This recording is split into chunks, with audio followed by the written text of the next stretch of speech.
Donc, merci à vous d'être venus. On est sur le troisième webinaire Parlons Viande. Pour rappel, on a eu deux avant. Le premier qui était plus sur les aspects de filière. On a réfléchi sur le produire moins, produire mieux et produire différemment.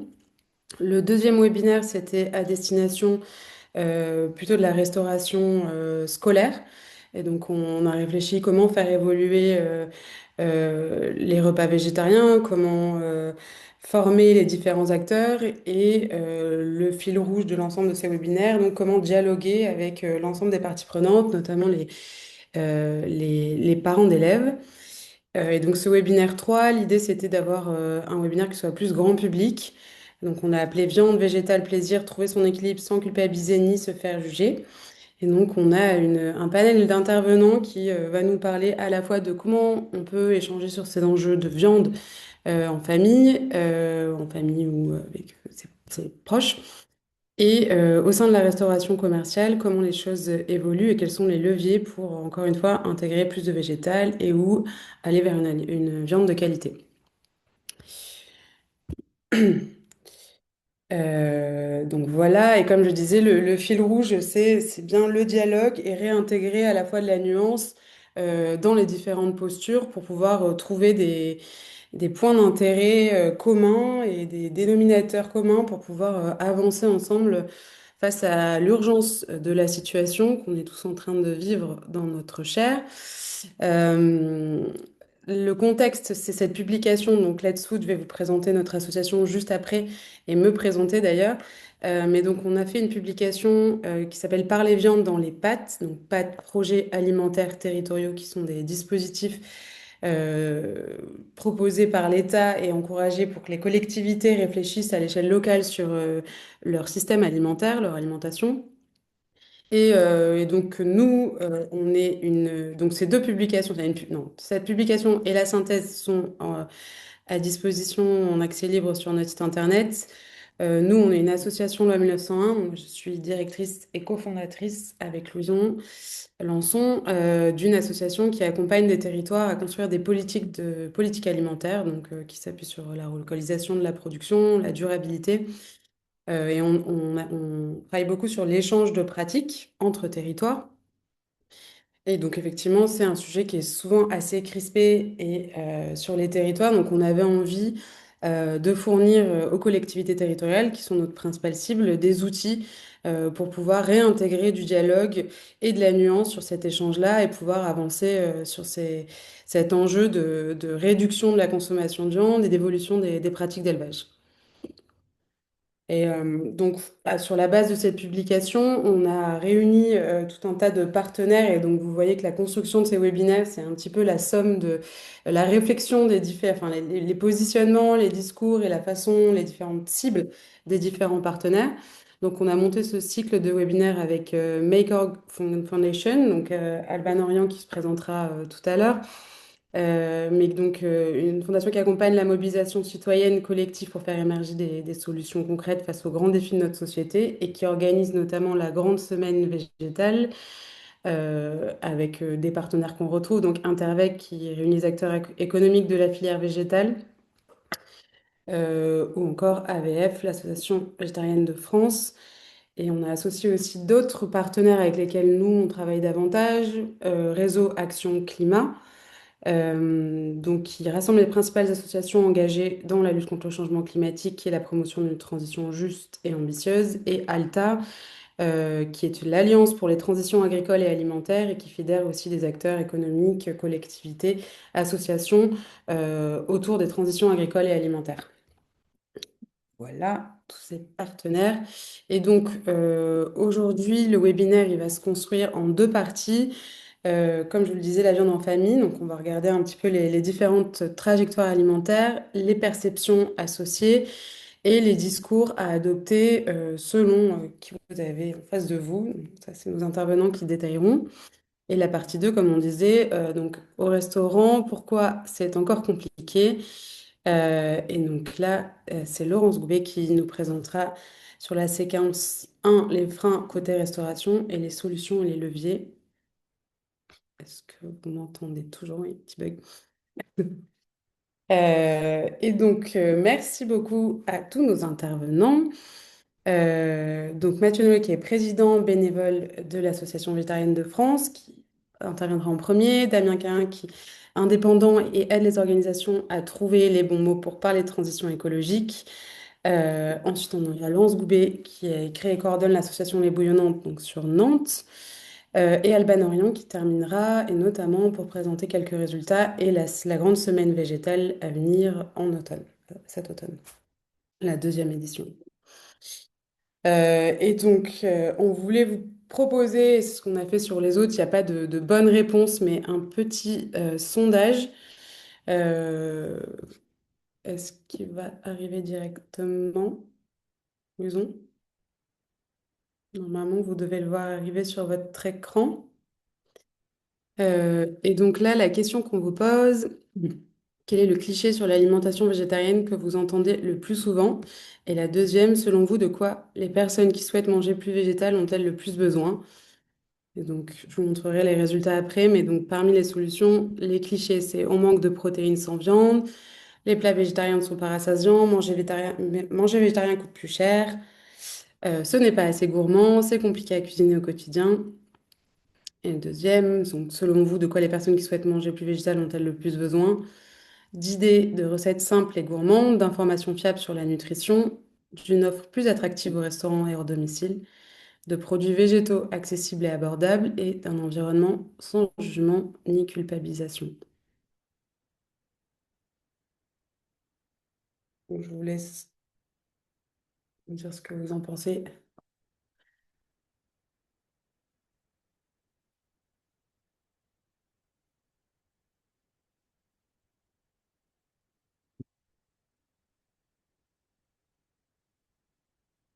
Alors, j'ai l'impression que à une grande majorité, à 63%, le cliché sur l'alimentation végétarienne qu'on entend le plus souvent, c'est on manque de protéines sans viande. Et ensuite vient, c'est compliqué à cuisiner au quotidien. Et sur de quoi les personnes qui souhaitent manger plus vital ont-elles le plus besoin? D'idées de recettes simples et gourmandes à 65% et à 53% d'informations fiables sur la nutrition et à 38% d'une offre plus attractive au restaurant et hors domicile. Voilà, je vous partage les résultats. Merci à celles et ceux qui ont répondu. Je ne sais pas si vous voyez l'ensemble des réponses. Ouais.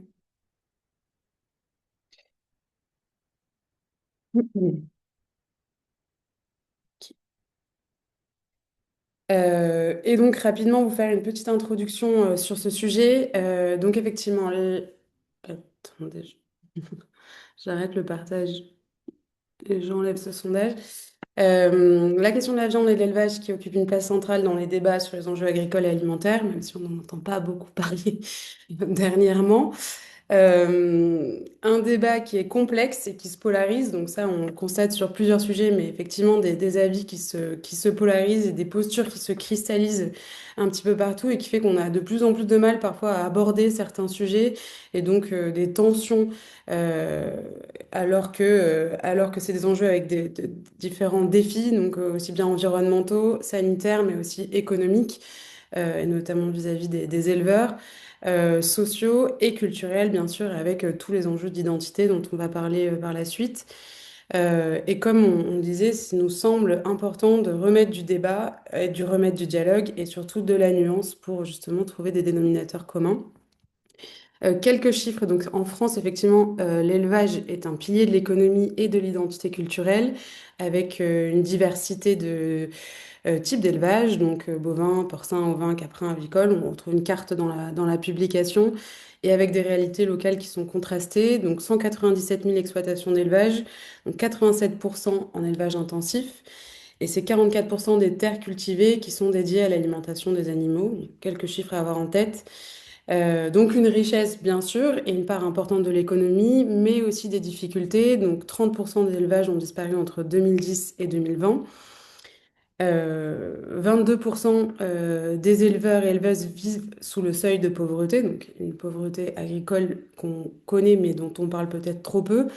avec une concurrence internationale importante. Donc 32% de la viande est importée. 87% des agriculteurs qui estiment être mal représentés dans le débat public. Donc là aussi, ça nous semble important, faire entendre une voix et pouvoir être en capacité de faire évoluer les institutions, notamment agricoles. Ah, pardon, moi, je l'avais mis en plus grand, donc c'est à retrouver dans la synthèse. Rapidement sur les habitudes alimentaires, donc si on regarde production et qu'en face on met la consommation, donc on a des habitudes alimentaires qui évoluent. Euh, donc une tendance de fond qui est marquée par l'augmentation de la consommation de produits animaux. Donc effectivement, plus 3% hausse de la consommation de viande depuis 2013, alors principalement du poulet. Mais effectivement, là aussi, il y a de la nuance à apporter avec ces tendances qui pourraient paraître majoritaires, ou en tout cas plus importantes qu'elles ne le sont. On a 24% de flexitariens en France en 2021, 2,2% de végétariens en 2021, et 5% de végétariens chez les 18-29 ans. Donc c'est 84 kilos de viande consommée par an et par personne et 26 kilos de fromage consommé par an et par personne, bien sûr. Et donc les recommandations PNS et OMS, donc Organisation mondiale de la santé et plan nutrition national nutrition santé, qui dit 500 grammes de viande rouge et 150 grammes de charcuterie. Mais donc, ce qui est intéressant, c'est qu'effectivement, on a quand même des attentes différentes qui arrivent dans les modes de consommation pour des considérations qui sont très diverses, et on va le voir après, et qui coexistent avec ben, une certaine résistance et un attachement culturel fort à la viande qui véhicule d'autres types de symboles, et on va en parler par la suite, mais notamment celle de la convivialité, du bon vivant, de la force. On va en parler par la suite. Ah, je vous avais aussi dit. Mais peut-être juste vous dire que ce qui est intéressant, c'est que malgré le fait que ça ne transparaisse pas toujours dans le débat public, on a un certain consensus politique, scientifique et associatif sur le fait qu'il faille adapter la production et la consommation face aux défis contemporains. Donc, bien sûr, des scientifiques qui nous donnent des chiffres depuis un certain temps, certains politiques qui se positionnent aussi, et on détaille ça dans la publication, mais aussi, et on en a discuté avec Interbev, des filières qui reconnaissent le fait qu'il va falloir faire évaluer les modes de production et s'adapter également, bah, notamment face aux défis des importations et de la baisse de qualité de certaines importations. Donc, il y a un certain consensus, pas surtout bien sûr, mais en tout cas des points communs à creuser. Rapidement, dans cette publication, ce qu'on a essayé de faire, c'est donner des pistes aux collectivités territoriales pour travailler à la fois sur l'offre et la demande. Et dans une des pistes collectivité, c'est de bien comprendre qui sont les acteurs et de s'assurer qu'il y a une représentation de l'ensemble des acteurs, ce qui permet justement de nuancer le dialogue et de ne pas avoir toujours les mêmes acteurs qui monopolisent un petit peu le débat autour de la viande, et, que ce soit consommation ou production. Donc on a fait ce travail de cartographie. Euh, donc bien sûr, on est allé un peu de façon assez classique de la production jusqu'à la consommation. Vous pouvez retrouver ça dans la publication. On a essayé de montrer un petit peu les interactions entre les acteurs. Mais vous dire aussi, et c'était pour introduire la partie consommation sur laquelle on va travailler aujourd'hui, que le premier webinaire était davantage lié au rôle des filières. Donc on a vu plutôt la partie production, la partie transformation avec une réflexion de pardon, collectivité sur un abattoir, comment ils peuvent accompagner les éleveurs enfin, qui ont des difficultés économiques. On a aussi regardé le rôle des grandes et moyennes surfaces et comment ils peuvent agir justement pour proposer davantage de viande de qualité et soutenir des filières locales. Et celle des collectivités, comme je le disais, collectivités qu'on a creusées en webinaire 2, et plutôt sur la partie demande, et donc sur les marchés publics et sur le fait, enfin, on n'a pas creusé marché public, mais plutôt sur comment on accompagne justement l'intégration davantage de produits de légumineuses et moins de produits végétaux, et surtout l'acceptation des repas végétariens. Et donc ça, c'était dans le webinaire numéro 2. Et donc, on arrive sur ce webinaire numéro 3 où on va se concentrer un petit peu sur la place des consommateurs qui sont difficilement représentés dans les instances de gouvernance sur les territoires et qui pourtant auraient, j'imagine, une diversité de points de vue à faire valoir et peut-être davantage de nuances dans les débats. Donc après cette petite introduction, je vais garder la parole encore un peu, mais je me dépêche.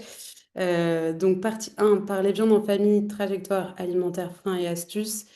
Rapidement, nous, on a creusé un petit peu et Damien pourra en reparler parce que c'était pardon, aussi avec l'échange qu'on a pu avoir avec lui, qu'on a fait sortir, enfin, et cette étude sur laquelle il a travaillé, on a fait ressortir quelques éléments. Attendez, juste, je veux retirer les visages parce que je ne vois plus rien à ce que je dis. Voilà.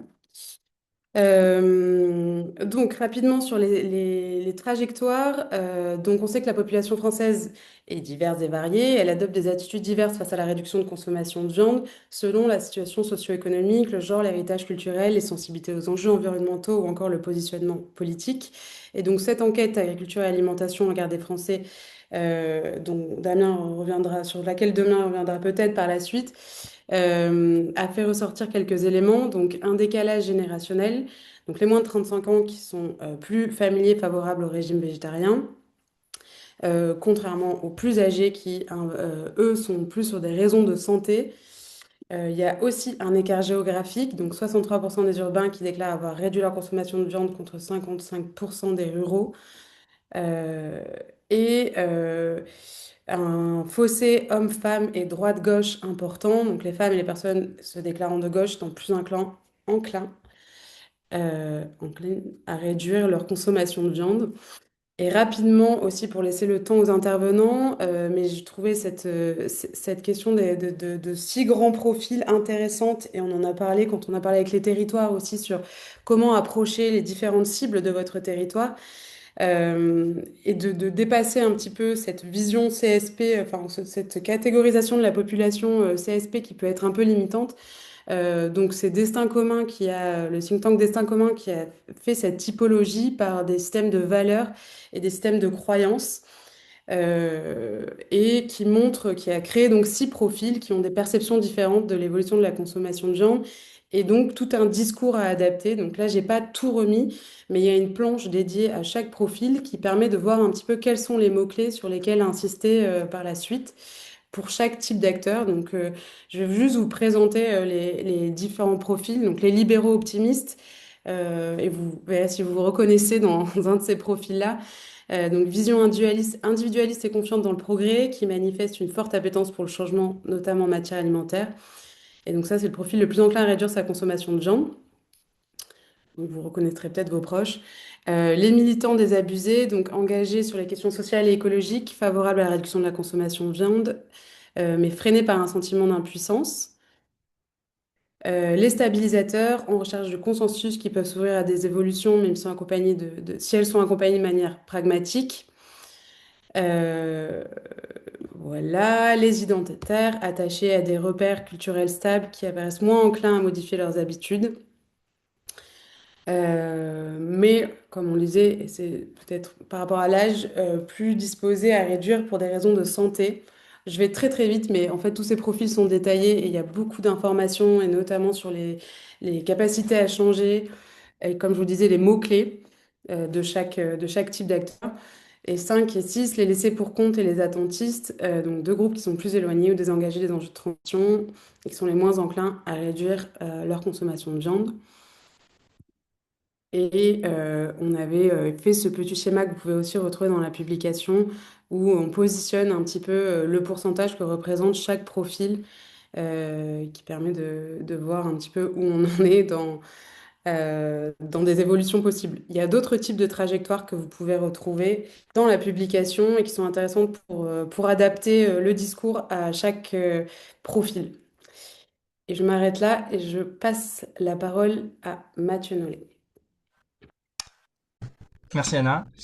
Bonjour à toutes et tous. Donc moi je suis Mathieu Nollet, donc président de l'AVF, l'Association végétarienne de France, qui est une association qui accompagne la végétalisation de l'alimentation des Françaises et des Français au niveau individuel, avec une revue, un site qui donne des conseils nutritionnels, des recettes. Au niveau des organisations, avec le V-Label, par exemple, on labellise les produits végétariens et véganes des entreprises, on accompagne la restauration collective, et puis au niveau national, en accompagnant les élus. Voilà, je vais essayer de tenir les 10 minutes de mon intervention. Donc je vais vous parler moi un peu plus des étiquettes qui sont mises sur les différentes alimentations végétales, des trajectoires, des motivations et des clichés qui sont associés à ces alimentations végétales. Donc d'abord, pour vous détailler les grandes étiquettes des alimentations végétales, il y a les flexitariens, les flexitariennes, qui ont une alimentation à dominante végétale, mais qui continuent à consommer de la chair animale de temps en temps, mais c'est quand même majoritairement végétal. Même si c'est un mot qui a été un peu réapproprié, notamment par Interbev, pour essayer de dire que c'était pas moins de viande, mais mieux de viande. De base, le flexitarisme, c'est quand même moins de viande. Ensuite, il y a les personnes végétariennes qui, là, consommeront pas du tout de chair animale, donc la viande, les poissons, les crustacés, mais qui continuent à consommer d'autres produits animaux comme les produits laitiers, les œufs, le miel. Les végétaliens qui, là, excluent tous les produits animaux de leur alimentation. Et enfin, le véganisme, là, ça s'étend au-delà de l'alimentation. Donc, généralement, une personne végane a une alimentation végétalienne, mais exclut également de son mode de vie d'autres formes d'exploitation des animaux, c'est-à-dire, par exemple, les spectacles avec animaux, comme dans les cirques ou les Marineland, s'habiller avec de la peau des animaux, comme le cuir ou la laine, etc. Voilà, donc ça, c'est des grandes étiquettes, c'est pas du tout un parcours, et tout le monde a toutes les personnes qui végétalisent leur alimentation ont des parcours et des étiquettes un peu différentes. Et donc, voilà, là, c'est les grandes catégories. Euh, donc, maintenant, je vais revenir un peu sur les motivations qui peuvent amener à végétaliser son alimentation. Il y en a plusieurs qui peuvent se rejoindre, hein. D'ailleurs, souvent, quand on végétalise son alimentation, on se rend compte aussi on se renseigne souvent et donc on voit les autres avantages de végétaliser son alimentation. Il y a des raisons éthiques. Les personnes qui végétalisent leur alimentation par égard pour les animaux, leur intérêt à vivre, leur envie de ne pas avoir des expériences désagréables. Et c'est souvent ces raisons-là qui mènent jusqu'au véganisme, parce que c'est celle qui vraiment justifie d'arrêter totalement l'exploitation des animaux. Il y a d'autres raisons, il y a l'écologie, puisque la consommation de viande a des impacts sur le climat, la biodiversité, plusieurs pollutions. Il y a des raisons de santé, parce qu'il y a plusieurs maladies chroniques qui sont liées à une surconsommation de viande. Il y a également au niveau de la santé collective des risques de pollution, de pandémies qui sont liés à l'élevage intensif. Ça peut être aussi une question de respect pour certaines conditions d'élevage, des personnes qui veulent plus soutenir l'élevage intensif et qui veulent se tourner vers l'agriculture paysanne. Généralement, comme ça coûte plus cher et que de toute manière on ne peut pas avoir une consommation de viande au niveau national uniquement, enfin, telle qu'elle est aujourd'hui, uniquement avec l'agriculture paysanne, ça pousse à la végétalisation de son alimentation. Et ça peut aussi être des questions de transmission, c'est-à-dire avoir des parents qui ont une alimentation végétale, se mettre en couple avec une personne qui a une alimentation végétale. Voilà, fréquenter des personnes qui ont une alimentation végétale, finalement, ça peut aussi amener à vouloir végétaliser son alimentation. Je vois dans le chat qu'on parle de motivation économique. On l'a pas mise ici volontairement parce qu'en fait, la raison économique, c'est pas choisi. On va dire qu'il y a effectivement une végétalisation de l'alimentation pour des raisons économiques, mais qui est plutôt une végétalisation subie et qui va pas, si la personne sort de la précarité, va pas forcément conserver ce mode de vie végétal. C'est vrai qu'aujourd'hui, il y a beaucoup de personnes qui végétalisent pour des raisons économiques. Pour nous, c'est pas une motivation, c'est plutôt quelque chose qui est subi. C'est pour ça qu'on l'a pas ajouté.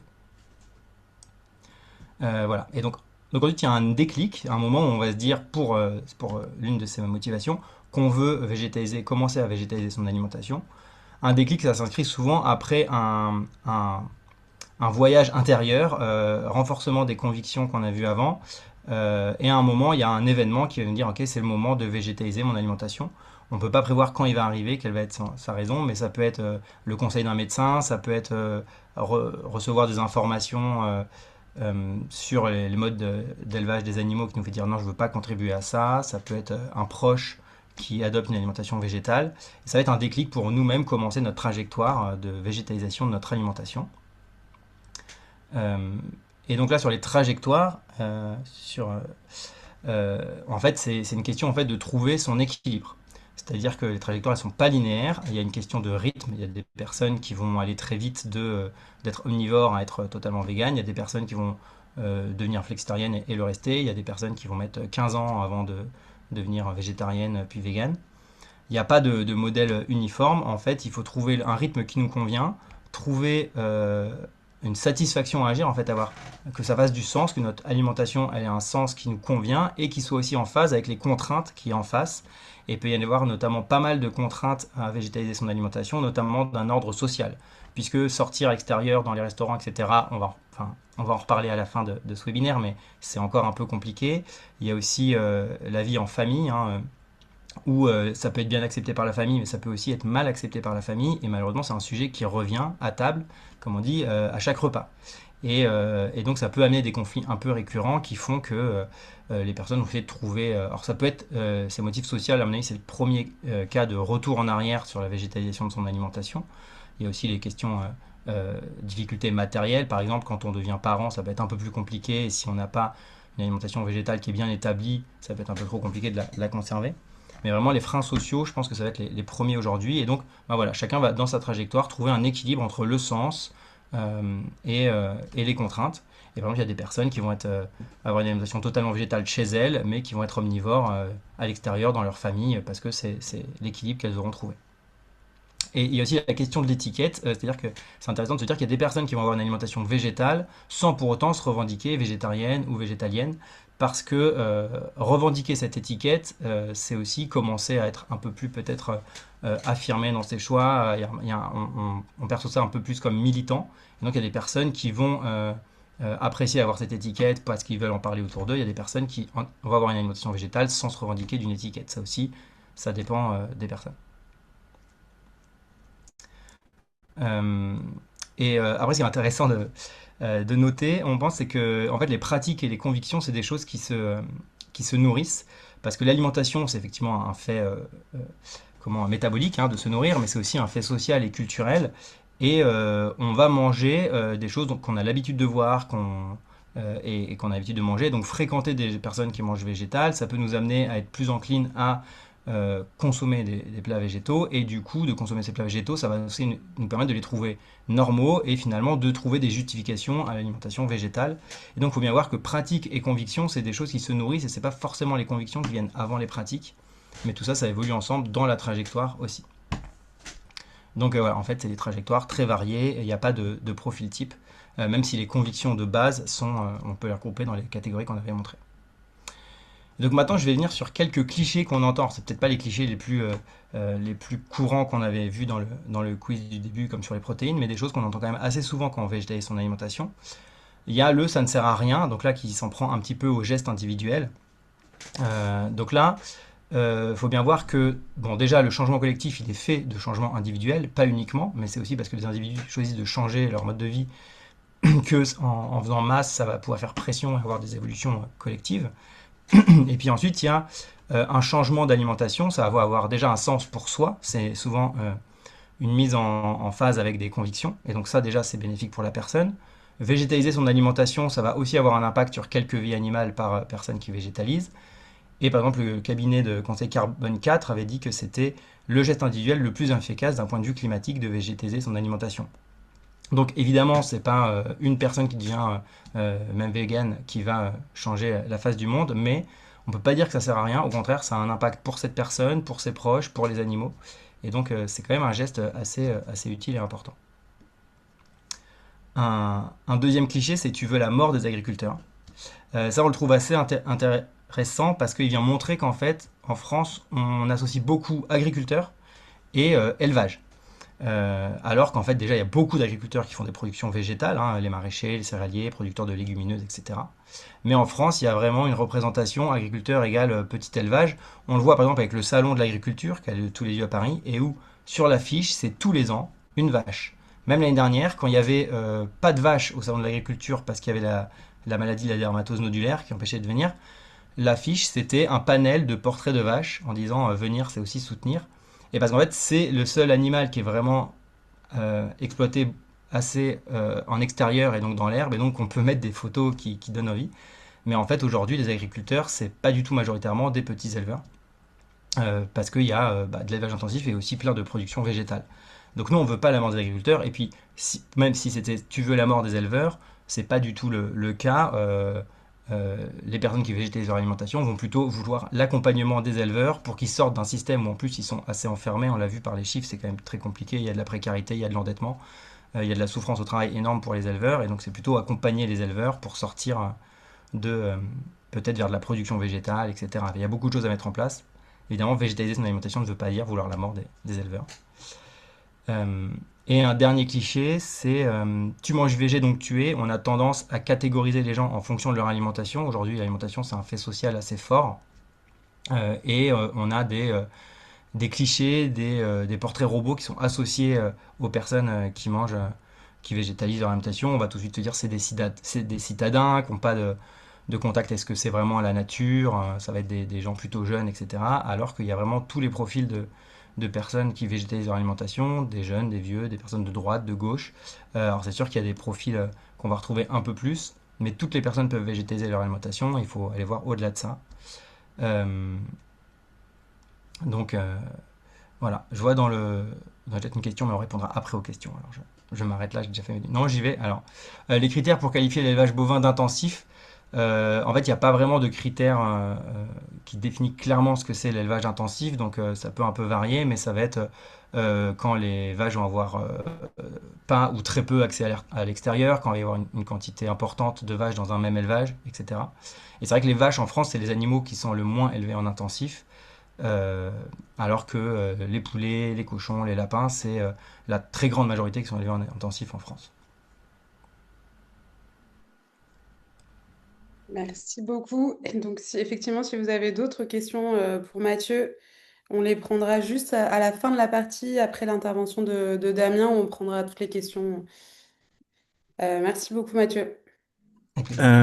Super, mes 10 minutes vont venir un peu compléter ce que vient de dire Mathieu, donc c'est top. Je vais essayer d'entrer moi dans le détail de ce qui est intéressant de dire autour de vous quand vous cherchez à parler de baisse de consommation de viande. Euh, le premier point, et c'est un peu le point de contexte que je voulais partager avec vous, c'est aujourd'hui, voilà, manger moins de viande, c'est quand même une tendance qui est de mieux en mieux acceptée euh, dans l'opinion publique, dans la société française. Aujourd'hui, donc en 2026, quand on regarde presque 30 ans en arrière, on constate il y a eu pas mal de moments médiatiques assez importants qui sont signifiants et qui disent quelque chose de notre rapport à la consommation de viande.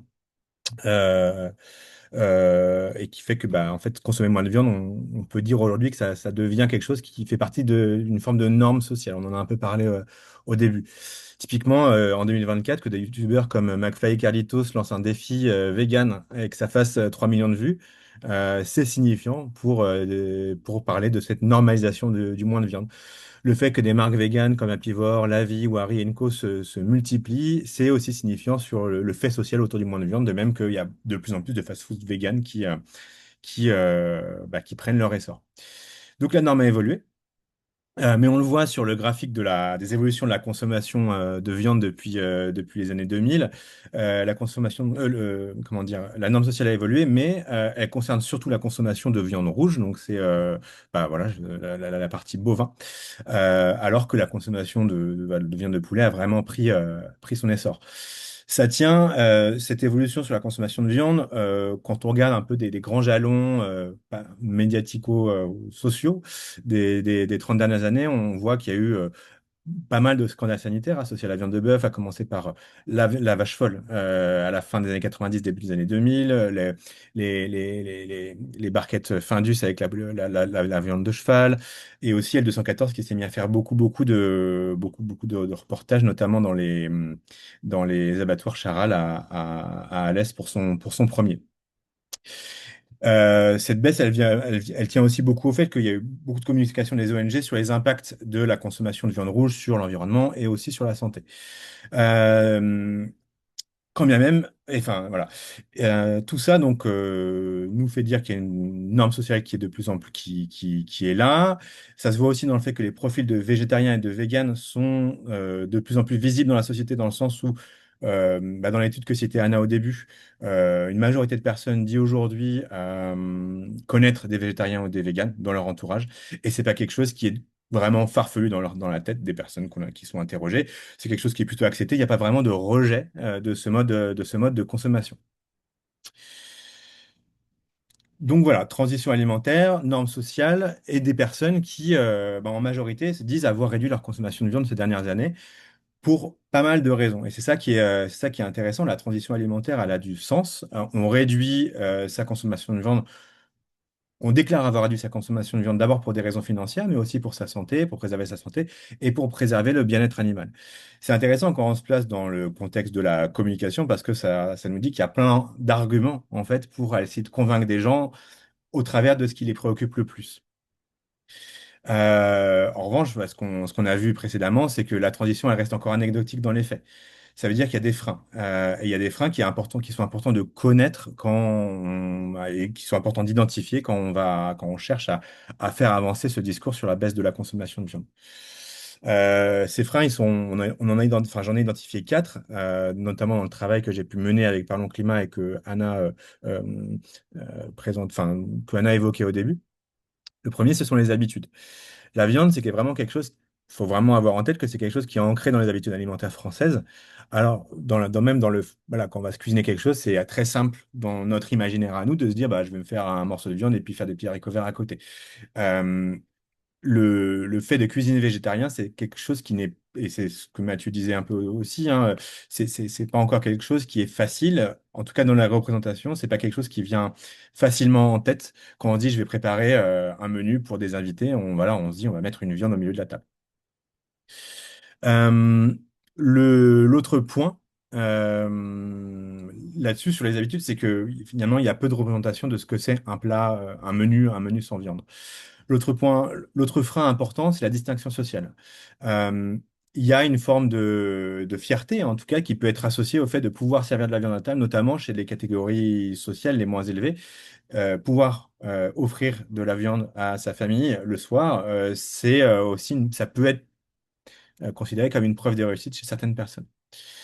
Ensuite, il y a un frein qui relève plus du marketing, du fait qu'il y a une déconnexion humain-animaux, avec un marketing qui a tendance beaucoup à invisibiliser le lien entre élevage, abattage et la pièce de viande qu'on a au final dans l'assiette. Regardez ce magnifique packaging Charal que j'ai mis en illustration, qui illustre un peu ce côté vraiment de déconnexion qu'il y a entre finalement ce qu'il y a dans l'assiette et la réalité de la production de la viande.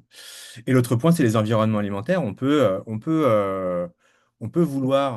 dire qu'on réduit sa consommation de viande. Pour autant, c'est pas forcément qu'on le fait et c'est pas pour autant que c'est facile. Autrement dit, il n'y a pas de libre arbitre dans la consommation. La consommation alimentaire, notamment, elle tient beaucoup à ce qu'il y a autour de nous, à notre culture, à notre réseau amical, familial, à nos lieux de vie et aussi aux magasins qu'on va trouver autour de chez soi, au contenu qu'on regarde à la télé, à Top Chef, en fait, dans chaque épreuve, il y a de la viande. Typiquement, ça façonne aussi la manière dont on va se représenter l'alimentation. Mais alors, que faire pour parler de moins de viande? Que ne pas faire d'abord? Déjà, éviter les injonctions moralisatrices. On a tendance voilà, dire c'est pas bien de manger de la viande. C'est une posture qu'on peut tout à fait assumer, mais le dire à quelqu'un pour qui justement aspire à pouvoir consommer de la viande, ça peut avoir tendance à créer du rejet, à donner le sentiment aussi qu'il y a un eux versus nous, et donc un jugement de valeur qui, en tout cas dans une posture de communication, va être plutôt contre-productif. D'autant plus que sur l'alimentation, on a attrait à quelque chose qui est lié à l'intime, à l'intégrité personnelle. Donc voilà, on est sur un terrain assez difficile. Et en plus, on l'a vu, les individus ne décident pas seuls. Il y a des environnements alimentaires qui les contraignent. De la même manière, culpabiliser en évoquant les impacts environnementaux, et notamment les tonnes de CO2, peut être assez contre-productif parce qu'on l'a vu, la raison environnementale, elle n'est pas majeure quand il s'agit de réduire sa consommation de viande. L'autre point à éviter, c'est oublier que l'alimentation, c'est aussi associé au plaisir. Et le plaisir, aujourd'hui, quand on demande aux gens c'est quoi un bon plat pour vous, c'est un bœuf bourguignon, une blanquette. Et ça, c'est très difficile de lutter contre ça. Il y a des représentations qui sont très tenaces et qui sont très fortes et qu'il faut absolument prendre en compte quand on cherche à avancer ce discours, à faire avancer ce discours. Ensuite, le troisième point, c'est remettre en cause la gastronomie française qui fait l'objet d'un sentiment de fierté. Le, le, il y a vraiment ce truc de fierté qui est important à avoir en tête et qui, quand on parle de baisse de la consommation de viande ou d'arrêter de consommer de la viande, on peut donner le sentiment de mettre à bas ça et donc de mettre à bas une certaine partie de l'identité des gens à qui on s'adresse. Et le quatrième point qui rejoint un des points de Mathieu, c'est donner l'impression de remettre en cause l'élevage. Les éleveurs et les agriculteurs jouissent d'une très forte popularité. Donc il faut réussir à faire, à tirer son épingle du jeu dans cette équation-là. Tout ça pour dire qu'il y a donc un travail et un travail de récit qui réside beaucoup dans les imaginaires autour de la consommation alimentaire. Et donc un déplacement du discours qui me semble important à opérer d'un discours de mise à l'index de la consommation de viande à un discours plus de valorisation des alternatives qui va viser à normaliser le sans viande.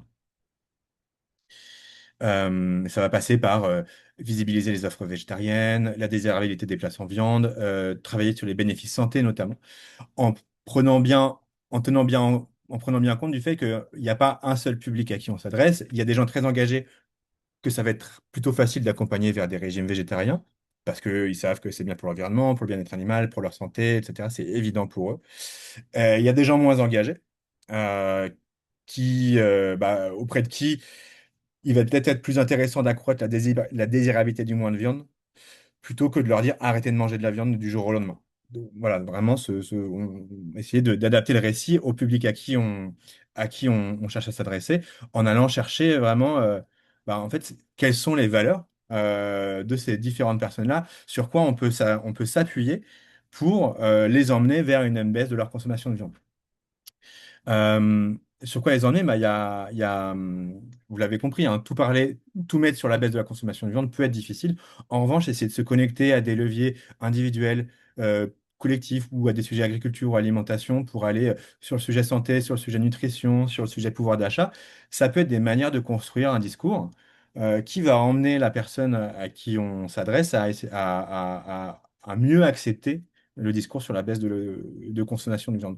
Je vous ai mis deux exemples dans la slide suivante là-dessus. Un exemple sur justement la consommation végétale et l'autre sur... ah, c'est dommage, on voit pas l'image de Soja. Ah bah si. Le premier exemple, c'est Soja Sun, qui est une marque de produits végétaux, qui a fait une campagne assez récente visant des influenceurs masculinistes avec cette idée de montrons que en fait l'alimentation végétale c'est aussi bien voire mieux que l'alimentation à base de protéines animales. Donc ils ont créé cette mascotte d'homme viril qui allait parler à des influenceurs masculinistes, on va dire presque, avec tous les codes de la nutrition, de la santé, de la performance physique, pour au final vanter les mérites du skier végétal. On le voit, ce qu'ils mettent en avant là, Sojason, c'est d'abord le côté performance physique, nutrition, santé, avant de dire, en fait, vous devriez arrêter de consommer du skier à base de lait de vache. On a des exemples équivalents sur, par exemple, la protection de la biodiversité, hein, où c'est Terre d'abeille qui met en avant les impacts sur les prix des fruits et légumes de l'arrêt du travail des pollinisateurs, et donc l'impact sur les prix des fruits et légumes. Voilà pour quelques exemples, et je crois que ça fait 10 minutes pour moi. Hop. Merci beaucoup. On va prendre une question. Enfin, si vous en avez d'autres, vous pouvez. Peut-être Mathieu, si tu veux répondre sur la première et peut-être Damien sur la deuxième, ou pas. Ouais. Je Bah, sais moi, j'ai pas. une réponse qui va inclure un peu D'accord. les deux. Pour partir de la première sur développer le côté végétal pour favoriser la biodiversité. Aujourd'hui, 83% des terres agricoles, elles sont destinées aux animaux d'élevage, soit directement pour mettre les animaux, mais majoritairement pour faire pousser la nourriture qu'on donne ensuite aux animaux. 60% des céréales qu'on cultive dans le monde, c'est pour l'élevage. C'est encore plus pour les légumineuses ou autres. Donc en fait, végétaliser son alimentation, c'est déjà c'est produire moins de viande et donc produire moins de végétaux pour la viande. Parce que vous avez raison qu'il y a des grandes monocultures qui ne sont pas forcément bonnes pour la biodiversité, mais en fait qui servent aussi à alimenter les animaux. Donc il vaut mieux les manger nous que manger des animaux qui auront mangé plus de céréales que nous on mangerait pour compenser de pas manger cette viande. Par exemple, on n'en parle pas souvent, mais les méga bassines qui ont fait un grand débat, c'est beaucoup pour produire du maïs à destination de l'élevage. Voilà, il y a des impacts forts aujourd'hui sur l'agriculture pour l'élevage. Et du coup, ça revient aussi un peu donc, sur la deuxième question sur la dépendance aux matières premières fossiles. Aujourd'hui, il y a beaucoup de matières premières qui sont utilisées dans l'agriculture, de matières fossiles. Mais c'est donc majoritairement aussi pour nourrir les animaux d'élevage, parce que en plus on fait venir l'alimentation des animaux beaucoup, par exemple du Brésil pour le soja, etc. Donc déjà réduire fortement la quantité de viande qu'on consomme, ça veut dire qu'on a besoin de produire moins, même de végétaux, donc on peut libérer de l'espace pour produire. Donc en fait, s'il y a une perte de rendement, c'est pas forcément très grave puisqu'on aura gagné beaucoup de place. C'est vrai qu'aujourd'hui, ça demanderait des expérimentations, de voir comment faire une agriculture 100% végétale. Il y a des tests, il y a par exemple la ferme Vetopia en Belgique qui tente de produire euh, tous les végétaux sans aucun apport animal. C'est vraiment une agriculture végane totale. Mais en fait, on a besoin d'autres expériences de ce type pour montrer comment on pourrait le faire, parce qu'aujourd'hui, c'est vrai qu'on est dans un système complètement dépendant des produits et coproduits animaux. Mais voilà, il y a de bonnes raisons de penser que ça serait possible, même s'il y a une petite perte de rendement associée, c'est pas forcément très grave. Et sachant que si on, par exemple, on augmente la dernière info, si on augmente la production de légumineuses, comme c'est riche en protéines, ça peut remplacer la viande, et en plus, elle fixe l'azote de l'air, et donc ça diminue aussi l'utilisation d'engrais azotés. Donc il y a aussi déjà des solutions dans le monde végétal. Damien, tu veux compléter, mais si les questions sont plus Non, bah, axées c'était très riche comme réponse, donc voilà. production. Pardon? Non, pardon, ce que je disais, oui, effectivement, les questions sont plus axées production, enfin, Hmm. adaptation. Est-ce qu'il y a d'autres questions, sachant qu'en plus Damien et Mathieu vont nous quitter à la fin de leur partie? Est-ce qu'il y avait d'autres questions de la part du public?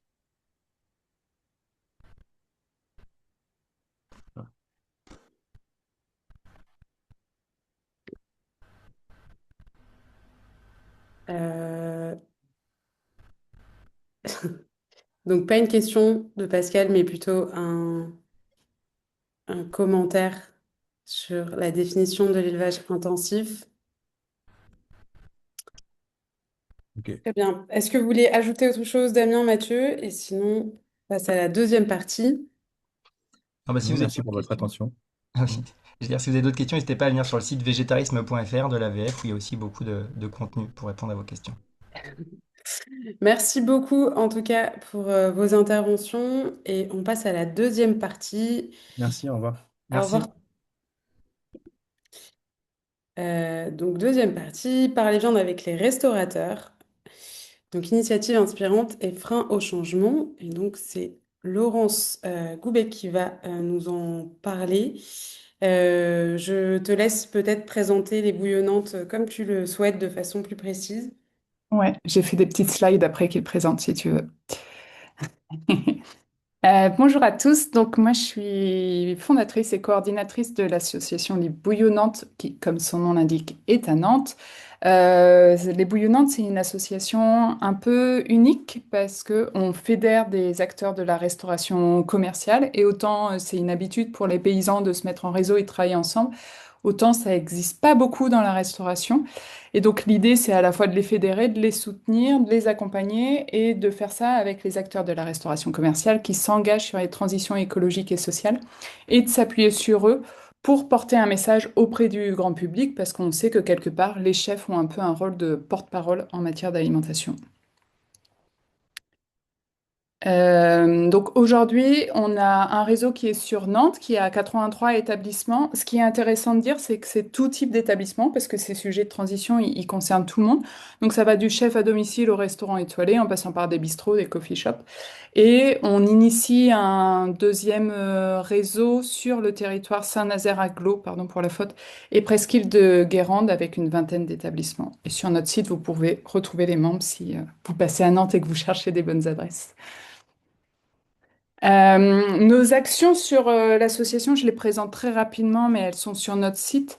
C'est à la fois d'animer ce réseau, de permettre aux restaurateurs d'échanger, de les mettre en relation avec les producteurs locaux, aussi de participer à des structurations de filières, on pourra en parler après, et de coopérer avec les acteurs agricoles sur ces questions d'approvisionnement, de former les professionnels de la restauration sur les enjeux de transition écologique et sociale et de les accompagner, parfois avec de l'accompagnement individuel de valoriser leurs pratiques, de mettre en avant ces établissements pour que leur démarche soit valorisée, mise en avant dans le paysage culinaire nantais, de sensibiliser le grand public, j'en ai parlé tout à l'heure, et puis on a aussi une partie qui est des actions solidaires avec les publics précaires, parce que voilà, quand on parle de restaurateurs, c'est bien de penser qu'il y a des gens qui ne peuvent pas aller au restaurant. On va commencer. Donc, en fait, Anna m'avait demandé au départ de donner des chiffres clés sur la consommation végétale en restauration. Et il s'avère qu'on n'en a pas vraiment. Et je le précise là parce que c'est un secteur qui est assez peu suivi. Il y a des bureaux d'études, hein, comme Gérard Conseil, qui accompagnent, mais globalement qui s'intéressent assez peu au contenu de l'assiette, donc la part de bio, la part de végétal, etc. On n'a globalement pas vraiment de chiffres à donner là-dessus. Donc moi, j'ai interrogé nos membres sur les freins qu'ils constatent sur le fait d'aller vers une cuisine plus végétale, et puis je vais essayer de vous les présenter. C'est un peu un résumé de ce qu'ils ont pu évoquer. Il y a des choses qui vont faire écho à ce qui a déjà été dit avant. Les clients associent encore un repas complet, gourmand à la question d'avoir de la viande ou du poisson, avec la question de la satiété aussi.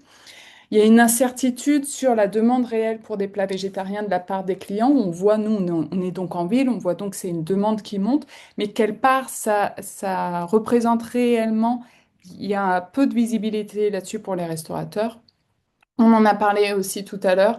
Il y a cette notion de la viande qui est liée au plaisir. Le restaurant est aussi lié au plaisir. Donc voilà, le public qui irait au restaurant céderait plus facilement à de la viande si au quotidien il fait plus attention à cette consommation-là. Ça va aussi dans le même sens, la question d'un risque perçu d'un faible volume de vente sur une offre végétarienne.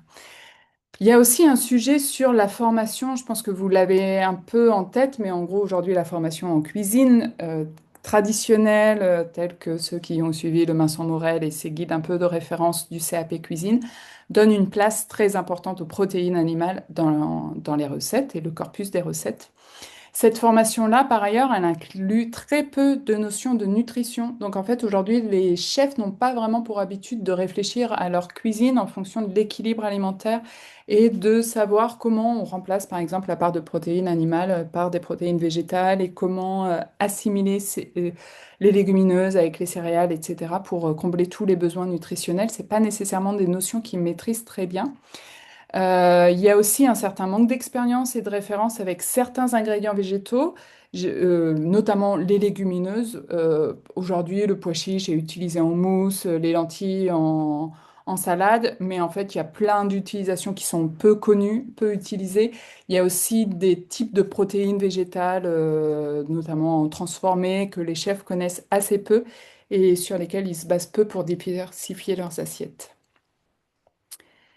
Et dans les autres freins après, il y a la question de consacrer du temps à développer de nouvelles recettes. Aujourd'hui, les chefs, ils feuillettent des livres de cuisine, ils prennent de l'inspiration dedans, mais aller vraiment tester des choses, ça reste encore une part assez faible de leur métier, dû au rythme de travail de leur métier, vraiment.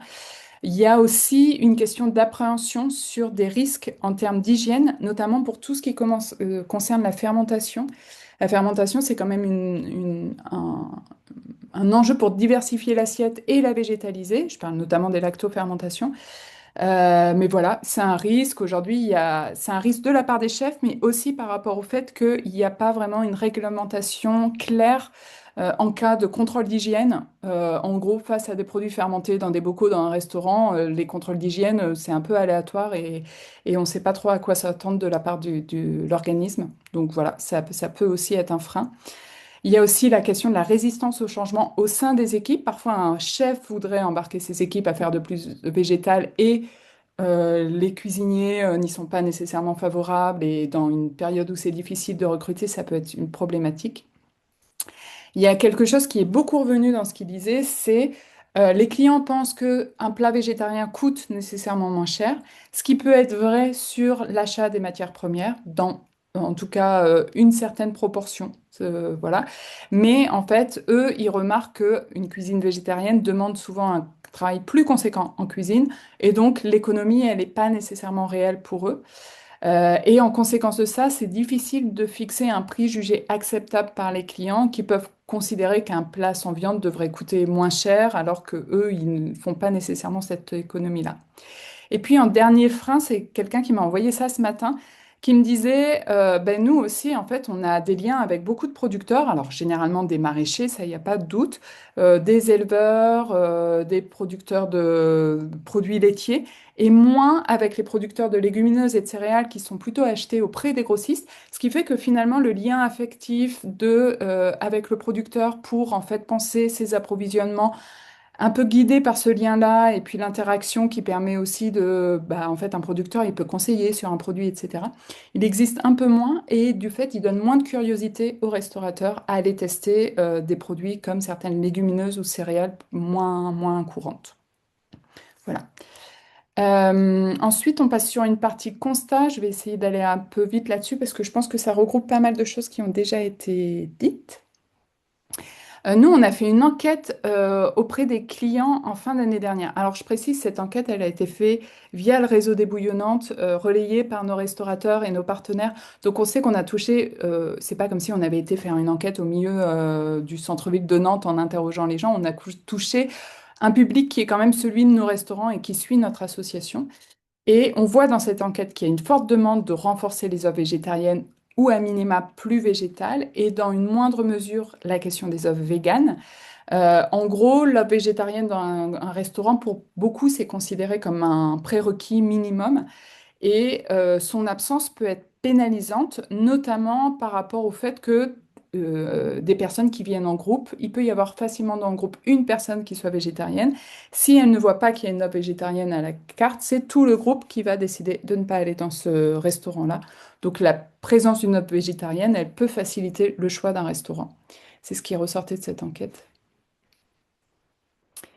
Et j'ai mis quelques mots-clés, enfin quelques expressions là-dessus. Je vais peut-être, je vous les laisserai les lire tranquillement après, mais voilà, en gros, il y a quand même beaucoup de personnes qui disent de vouloir plus de végétal dans les restaurants, que c'est aussi une question de conscience et d'attente de leur part que les restaurateurs s'engagent là-dessus et des propositions plus équilibrées. Et notamment le soir, il y avait la question des assiettes à partager, des assiettes, des adresses un peu plus sur les tapas où la question de l'équilibre alimentaire est un peu moins présente et la place d'une cuisine plus végétale permettrait de rééquilibrer ça. Et dans les constats suivants, nous, alors Anna l'a dit en introduction, on le constate vraiment, on a la particularité d'être une association de restaurateurs qui a une vraie parité, c'est-à-dire qu'il y a autant de femmes que d'hommes dans l'association, ce qui pour la restauration est un peu exceptionnel, mais encore une fois, on a des restaurants qui s'engagent, donc peut-être la place des femmes est plus importante sur ces sujets-là. Selon le type de restaurant, certains ont plus de facilité à mettre en place une cuisine végétale. C'est attendu dans les coffee shops, dans les cantines, dans les adresses du midi. C'est vraiment quelque chose qui est assez facile à mettre en place, avec un budget aussi qui est plus faible. Les bistrots et les brasseries, eux, par contre, ils ont plus de mal à aller vers la végétalisation, notamment parce qu'ils s'appuient sur un corpus de recettes et des codes qui incluent quand même une part de cuisine carnée assez importante. Ceux qui vont vers la bistronomie, donc mélange bistrot-gastronomie, VS des bistrots plus traditionnels ont eux plus de facilité à végétaliser ou à minima à réduire la quantité de viande dans les assiettes. Et l'offre de street food, là, on se rend compte que ça dépend d'un choix d'identité qui est fait en amont. Évidemment, si quelqu'un décide d'aller sur une cuisine je- type poulet grillé, bon, bah, la question de la cuisine végétale, elle va être plus compliquée. Et par rapport à ça, il y a un phénomène de cuisine genrée qu'on constate tant du côté des chefs. On a vu que à partir du moment où le chef était une femme, la part de la cuisine végétale était plus importante dans la proposition à la carte, mais elle dépend aussi des pratiques de la clientèle. Et voilà, les établissements de type cantine, coffee shop sont aussi plus fréquentés par des femmes que les bistrots et les brasseries. Et du côté de la gastronomie, c'est assez intéressant parce que ils ont une souplesse. On a un peu tendance à dire la gastronomie, elle représente certains codes traditionnels de la cuisine, mais en fait, la nouvelle gastronomie, elle s'affranchit quand même pas mal de ça.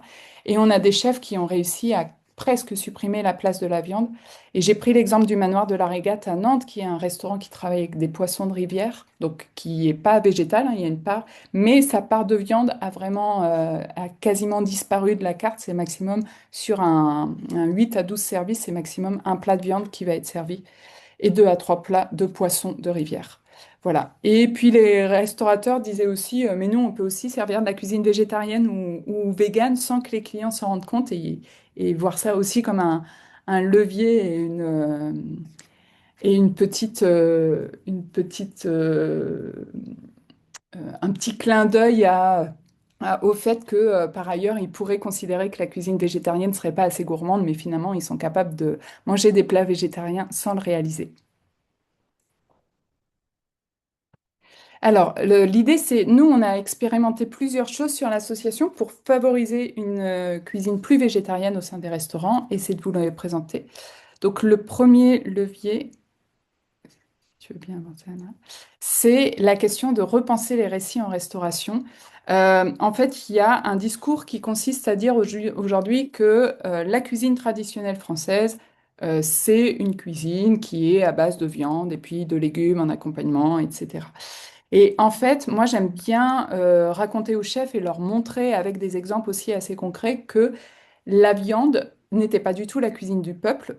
Pendant très longtemps, la viande était destinée à la cour, à l'aristocratie, avec tous les problèmes de santé qui allaient avec, parce qu'ils étaient sacrément en mauvaise santé à l'époque, ces personnes qui mangeaient énormément de viande dans les cours, et que la cuisine du quotidien était beaucoup plus végétale, avec à la fois les légumineuses, les légumes racines, etc. Quand à la cour, on considérait que c'était des produits pas assez nobles, on disait qu'on mangeait les produits tournés vers le ciel. Et en même temps, l'origine du restaurant, c'est donc un boucher qui s'appelle Duval qui crée le bouillon restaurant avec l'idée de mettre en bonne santé. C'est un boucher qui vend des beaux morceaux dans sa boucherie et qui a besoin de valoriser les bas morceaux. Et il va servir des bouillons à base de légumes, de céréales, etc., dans lesquels il va mettre des bas morceaux de viande, mais pour faire infuser le bouillon, donner du goût et qui restait globalement en petite quantité. Et c'était pas, la viande n'était pas du tout prévalente là-dedans. Donc, c'est intéressant par rapport à ceux qui parleraient de défendre une certaine culture culinaire, gastronomique française, de rappeler que bah, elle correspond à une certaine classe sociale aussi que de défendre cette cuisine carnée. Le deuxième levier que nous, on a mis en place, il y a Alban après qui va en parler, mais c'est de participer à des temps forts. Donc on participe, on est partenaire de la Grande Semaine végétale. Donc il y a eu la première édition l'année dernière et la deuxième édition. À Nantes, on a aussi la chance d'avoir un festival qui s'appelle Umami, qui est un festival de la fermentation avec lequel on est partenaire et sur lequel on organise la semaine de la fermentation. Et puis, on va mettre en place aussi là une nouvelle semaine qui est la semaine de l'exotisme local. C'est montrer qu'à partir de produits locaux, on peut s'intéresser aux cultures du monde, aux cuisines venues d'ailleurs. Et bizarrement, quand on s'intéresse aux cuisines venues d'ailleurs, la part de la viande, elle est souvent beaucoup moins importante que dans la gastronomie française, telle qu'on voudrait la défendre selon un récit que je précisais avant. Et donc, en fait, ces temps forts, je vais vous montrer un peu des exemples après de ce qu'on met sur la grande semaine végétale. L'idée, c'est, on dit aux restaurateurs, tenez, pendant une semaine, c'est ça la thématique, est-ce que vous avez envie de vous emparer? Libre à eux de s'en emparer ou pas. Et ils vont mettre en place des actions dans leur restaurant, je vous les présente ce qu'ils peuvent faire après.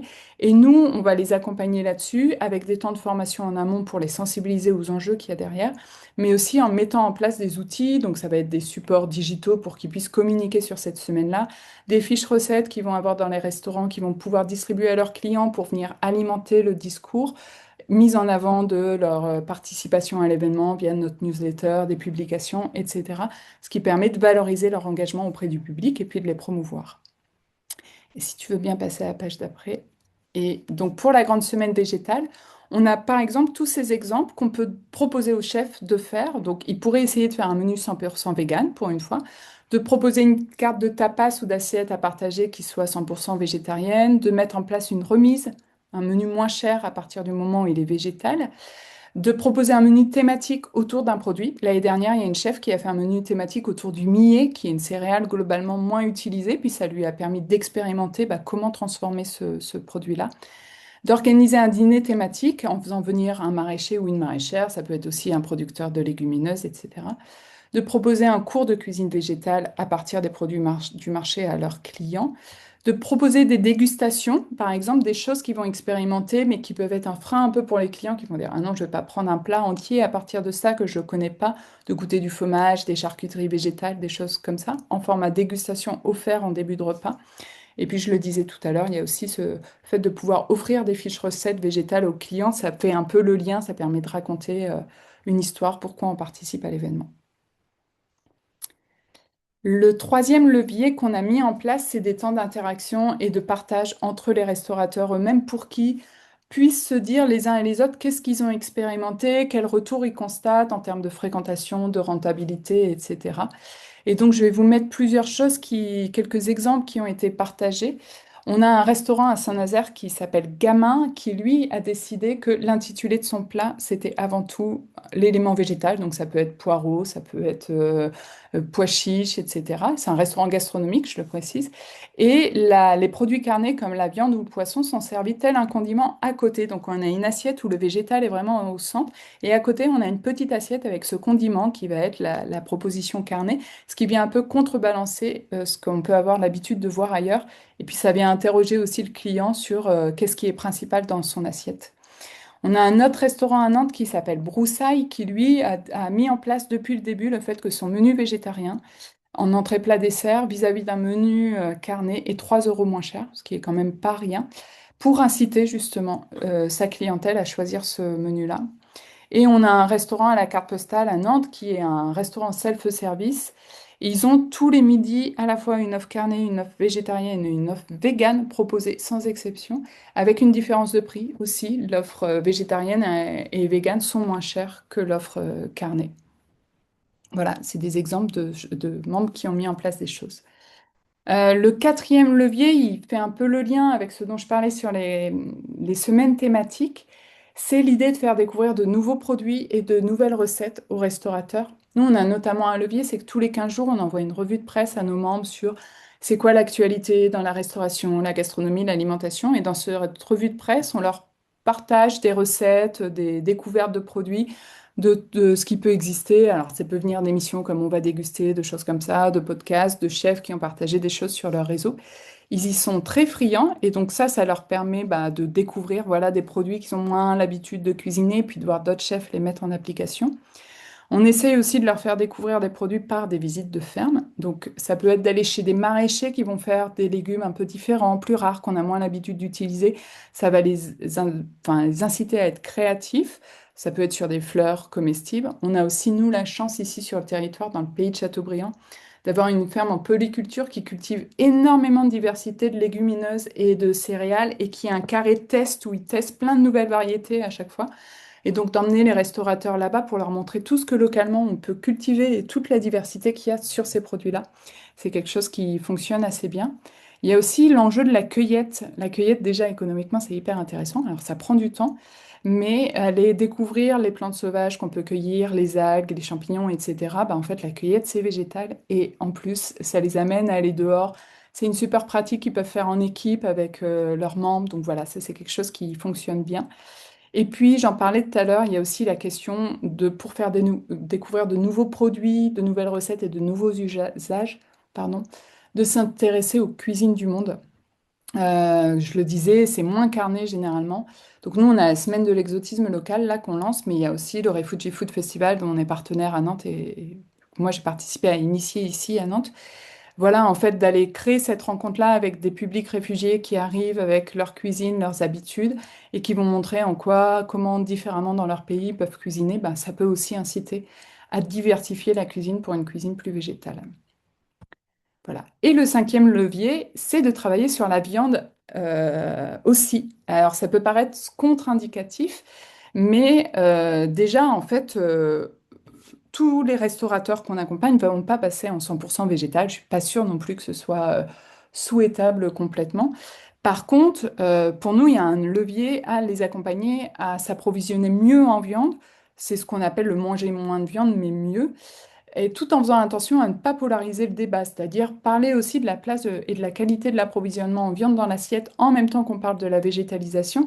Ça permet aussi d'éviter une certaine fracture. On montre clairement que on n'est pas en train d'être dans un diktat de leur dire il faut que tout soit végétarien, mais d'interroger globalement quel sens on peut mettre derrière notre assiette.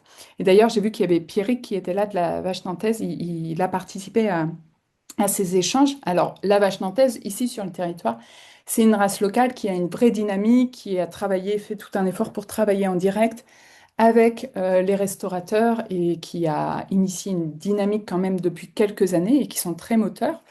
On fait ce projet-là aussi avec deux autres partenaires, enfin avec deux partenaires principaux qui sont le GAP, donc le Groupement des agriculteurs bio 44, qui eux ont pour habitude d'accompagner notamment la restauration collective sur les approvisionnements en viande.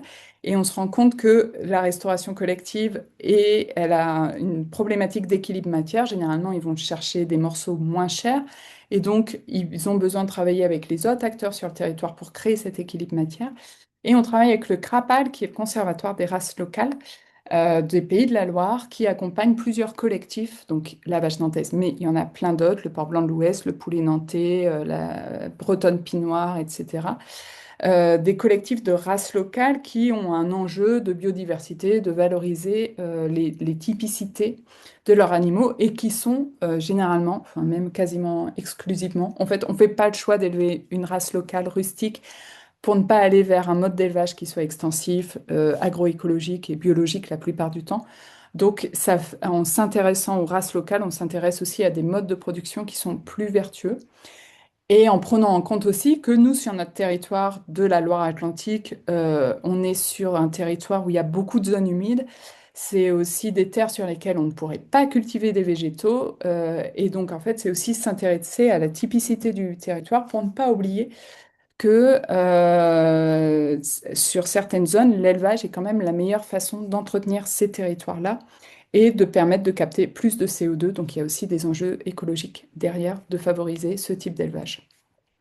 Et donc pour vous montrer un peu ce qu'on fait, si tu peux aller sur la slide suivante, sur ce projet-là, donc on l'a appelé vers un approvisionnement de la restauration commerciale en direct des éleveurs.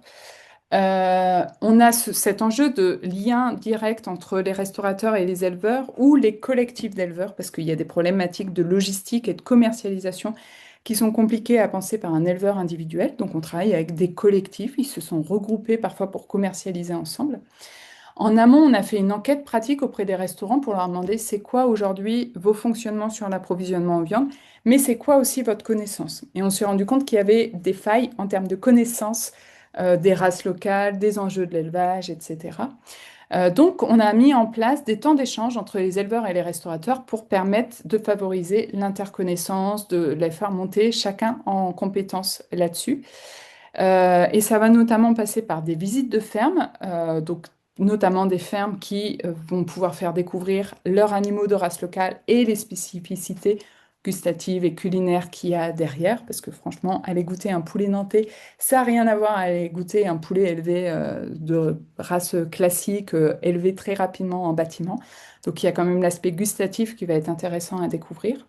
On met en place des fiches pratiques sur des notions clés un peu autour de l'élevage pour aussi sensibiliser et faire voir vers quel type d'élevage on peut aller. Et notamment, la question des labels, elle marche hyper bien là-dessus. En fait, c'est assez facile de montrer à un restaurateur que selon les labels qu'on met en avant dans l'élevage, les animaux sont pas du tout élevés de la même façon. Et je me dépêche. Et là, on va mettre en place des formations de découpe de carcasses pour amener les restaurateurs à mieux connaître les animaux. On fait un travail sur l'adaptation des cartes. Alors, en fait, il y avait notamment la problématique, un chef, il a tendance à écrire quel morceau de viande il va mettre en avant. Et pour des questions d'équilibre matière, il peut pas toujours avoir le même morceau. Donc, en adaptant sa carte, il va pouvoir écrire différemment l'intitulé et se permettre de faire varier ces morceaux-là. Et puis, on va expérimenter là pendant un an avec un petit groupe de 8 à 10 restaurants d'approvisionner directement en viande bovine bio ces restaurateurs-là. Donc, travailler sur planification de leurs besoins, connaissance des morceaux de l'animal qu'ils veulent, rencontre avec les éleveurs, mieux connaître l'éleveur, comment il travaille, son temps long de l'élevage, etc. pour qu'ils puissent construire leur carte avec cette connaissance-là. Toujours dans cette notion de améliorer la qualité de la viande servie dans les assiettes pour potentiellement en diminuer aussi la quantité et aller vers une viande qui respecte plus les enjeux environnementaux. Voilà. Bah, merci beaucoup, merci pour toute cette présentation. Je ne sais pas si vous avez des questions, nous on en avait peut-être deux à te poser et je laisse les participants en ajouter dans le chat si vous voulez avant qu'on prenne la dernière intervention. Donc, est-ce que tu dirais que c'est plutôt au final un problème lié à l'offre ou la demande? Et moi, j'avais une question, c'est comment est-ce que vous travaillez avec les collectivités territoriales, sachant que dans le cadre des projets alimentaires territoriaux, c'est une question qui se pose de comment on adresse la restauration au domicile commerciale et qu'est-ce que les collectivités peuvent faire et comment est-ce qu'elles vous soutiennent à Nantes et qu'est-ce qu'elles peuvent faire pour aider ou les restaurateurs ou à qui s'adresser quand il n'y a pas les bouillonnantes sur leur territoire. Ouais, alors je réponds vite fait à la première question parce que je n'ai pas la réponse. Est-ce que c'est une question d'offre et de la demande? En fait, les uns se cherchent généralement et en fait, les restaurateurs, ils connaissent assez peu la demande de leurs clients. Ils ont du mal à l'envisager. Parfois, ils se retrouvent avec des baisses de fréquentation ou autre sans savoir vraiment d'où ça vient. Ce dialogue-là, il est assez compliqué. Je pense que c'est plus une question de frein psychologique la plupart du temps avant d'avoir vraiment essayé et testé. Et comme je le disais, parfois le client ne peut pas peut ne pas se rendre compte que c'est végétarien. Donc quand même, il y a un sujet de frein psychologique, je pense, qui est assez important. Sur la deuxième question, j'ai oublié de dire, et Alizé me l'avait demandé, qu'on est dans un groupe de travail avec Alta et Solagro et Terralim sur justement cette question de la restauration commerciale en lien avec les collectivités. Comme je le disais tout à l'heure, ce type d'association que nous, on a créé un peu comme ça, sans trop savoir où on allait, ça n'existe pas trop sur d'autres territoires et je pense qu'il y a un enjeu à justement pouvoir réunir les restaurateurs et leur parler. C'est pas une habitude pour les restaurateurs. Leurs chambres consulaires sont pas, enfin, ils s'adressent pas à la CCI ou la CMA au quotidien. Donc les chambres consulaires savent pas trop les accompagner. Les syndicats de la restauration sont peu engagés sur les sujets de transition écologique et sociale aujourd'hui encore. J'espère que ça va changer. Donc justement, on y réfléchit avec ce groupe de travail piloté par Alta sur comment on fait du lien et nous, on va aussi travailler là sur un enjeu de modélisation de l'association pour pouvoir accompagner d'autres territoires qui souhaiteraient créer des réseaux de ce type-là. Nantes Métropole, nous, ils nous soutiennent dans le sens où notre association, elle est subventionnée et alors, quand le PAT a été créé, on n'existait pas encore, donc on ne faisait pas partie du conseil métropolitain des acteurs du PAT. Mais maintenant, on travaille régulièrement, on les voit régulièrement et on parle avec eux. Et ils ont aussi compris qu'il y avait cet enjeu de complémentarité, restauration collective, restauration commerciale à des endroits, notamment en termes de saisonnalité, d'approvisionnement, etc. On a d'autres, donc si on se développe à Saint-Nazaire et Presqu'île-de-Guérande, c'est parce qu'il y a un PAT sur ce territoire-là qui était en demande de ça. Il y a un autre PAT près de Nantes qui est Erdre-Gef, qui est aussi en demande d'accompagner les acteurs de la restauration. J'ai pas la réponse, nous on ne pourra pas accompagner tout le monde, mais je pense que d'initier ou de permettre aux restaurateurs d'initier des réseaux sur leur territoire, ça peut être une bonne réponse et une façon de réussir à leur parler ensuite, sachant que ce qu'on constate, c'est que quand les collectivités eux-mêmes vont chercher les restaurateurs, ils ont globalement assez peu de réponses et c'est assez faible. Et en effet, il y a quelqu'un qui parle d'Ecotab. Ecotab, on les aime beaucoup. Moi, je trouve qu'ils font un super boulot sur la restauration. Après, ils sont pas là pour faire un accompagnement de proximité tel que nous, on le fait sur un territoire avec un petit groupe de restaurateurs qui irait s'entraider, etc. C'est un label au niveau national. Ils ont un accompagnement qui est quelque part un peu complémentaire à ce qu'on peut faire. Mais ils font beaucoup de bien à la restauration commerciale, ça, il n'y a pas à dire. Et oui, on retrouve ce besoin de médiation, de proximité, en fait, qui est pas toujours facile à financer et qui pourtant est assez nécessaire pour justement créer ce dialogue et le maintenir dans le temps. Peut-être une dernière question, si tu peux répondre en 30 secondes et après je laisse la parole à Alban. En restaurant, faut-il afficher que le plat est végétarien, vegan ou plutôt ne rien dire? Quelle est la pratique des restaurateurs que vous accompagnez? Quels sont leurs retours? Eh ben, c'est toute une question qui se pose et qui se pose très souvent. Nous, on leur dit à minima indiquer qu'il y a une offre végétarienne, c'est-à-dire qu'on l'a constaté, les clients, ils veulent savoir s'ils peuvent avoir une offre végétarienne sans nécessairement avoir besoin du détail. Euh, et après, en fait, de savoir, c'est sûr que ça peut être un frein. Le vegan est beaucoup plus un frein que le végétarien aujourd'hui. Il y a eu une image sur le vegan qui est plus polarisante, plus, je sais pas comment dire, mais le vegan est plus un frein. Donc voilà, et indiquer en tout cas que c'est végétarien, ça reste quand même assez acceptable. Et aussi, précision, on est à Nantes, on est dans une ville de gauche, une ville urbaine où il y a une acceptation de ce propos-là qui est plus facile que dans des territoires ruraux ou dans des villes où le vote droite, extrême droite serait plus présent. Enfin, on l'a dit tout à l'heure, il y a un aspect politique derrière cette question de la cuisine végétale. Et on a, je pense, un terrain facilitant, nous, ici à Nantes, quand même. Mm. Et moi, je me permets de compléter peut-être le propos de Laurence aussi sur la façon de présenter les plats. Nous, on a vu aussi qu'il y avait une assez grande différence, enfin, une grosse importance sur la façon de marketer les plats végétariens. Que par exemple, si on appelait, je sais pas, des lasagnes du soleil versus des lasagnes végétariennes, que les gens allaient beaucoup plus choisir spontanément les lasagnes du soleil, alors que versus avec la mention végétarien, ça peut créer un frein en se disant, ah, je n'appartiens pas à ça, enfin, c'est pas pour moi. Donc aussi intéressant de marketer un peu les plats végétariens pour les rendre un peu plus attractifs aussi, sans coller C'est cette vrai. étiquette. Mais du coup, c'est vrai que enfin, c'est assez dur de faire la part des choses entre les deux. Oui, et quand on est végétarien et qu'on arrive dans un resto et qu'il y a écrit plat végétarien et qu'on sait même pas ce qu'on va manger, que c'est un peu Oui. genre, bon, c'est pas forcément facile non plus. Merci beaucoup, Laurence. Donc, ton contact ici, et si vous avez d'autres questions, peut-être que tu pourras répondre dans le chat. Et je donne la parole à Alban. Merci beaucoup. Euh, Pardon, si j'ai coupé ton micro au lieu de couper le mien, Pas désolée. de souci. Vous m'entendez toujours? C'est bon. Du coup, je disais que j'allais conclure ces deux parties de webinaire en poursuivant du coup sur un peu plus sur les leviers qu'on peut mettre en place, que ce soit en famille ou au restaurant. Moi, je travaille chez Make.org Foundation, qui est un fonds de dotation qui accélère des projets à impact sociaux et environnementaux. Et Make, comment ça fonctionne? En fait, on est présent sur différents types de thématiques. Ça peut être la biodiversité, l'enfance, l'inclusivité, l'alimentation, donc tout type de sujet. Et pour qu'un projet concret ait lieu, on part du coup de ces thématiques, on vient sonder les citoyens à travers des consultations citoyennes et on en crée des projets. Donc, par exemple, pour la grande semaine végétale, ce qui avait été fait, c'est qu'on avait demandé aux citoyens quelles étaient leurs idées pour sensibiliser les Français à manger plus végétal. Ça a été organisé par Monoprix, Bonduel et Céréales Bio avec Make, du coup, bien évidemment. Et donc, de là était né le projet de la grande semaine végétale. Donc, nous, pour la grande semaine végétale, on cherche à du coup mettre en avant des solutions concrètes pour accompagner les citoyens justement dans la végétalisation de leurs assiettes. Donc là, on est sur une deuxième édition qui a lieu du 25 septembre au 4 octobre 2026.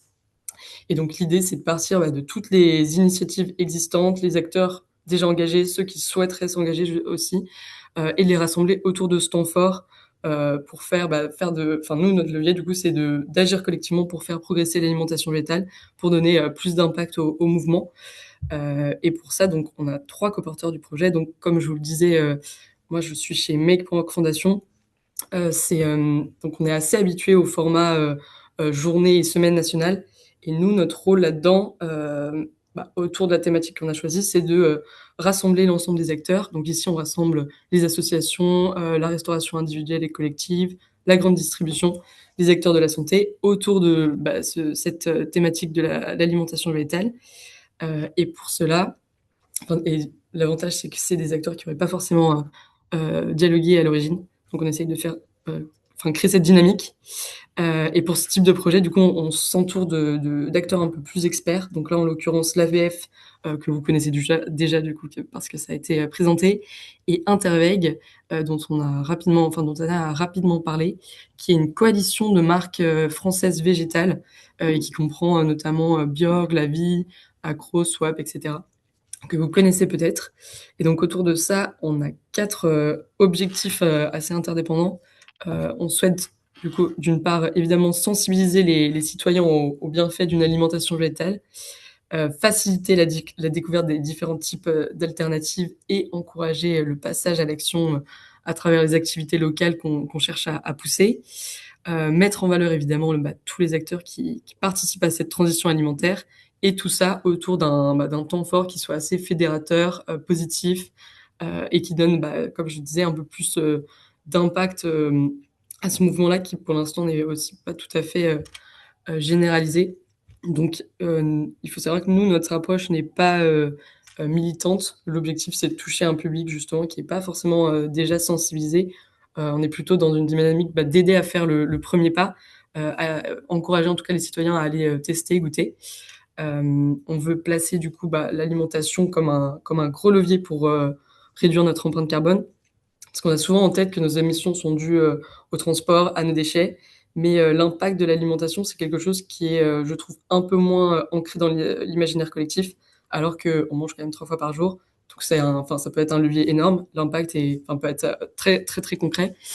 Donc mettre l'accent sur ça, recréer évidemment recréer un lien assez étroit entre les enjeux environnementaux et les enjeux de santé. Parce qu'on sait que pour la santé, en fait, diversifier les sources de protéines, ça limite les risques de diabète, de certains cancers, de maladies cardiovasculaires. Et à côté de ça, on sait aussi que pour l'environnement, ça a aussi un réel impact puisque l'alimentation, c'est un quart de notre empreinte carbone. Donc souligner cette interdépendance. Et enfin, à partir du fait qu'il y a un assez gros écart entre les Français qui se disent prêts à consommer plus végétal et dans les faits, seulement en fait 2% ont vraiment un gène de ce type. Donc aller contre la mésinformation, les clichés qu'il peut y avoir, notamment là dans le sondage au début du webinaire, 65% d'entre vous disaient que euh, bah, le cliché le plus connu, c'est on manque de protéines sans viande, qui était loin d'ailleurs devant les autres clichés. Donc, notre rôle, c'est de déconstruire un petit peu ça.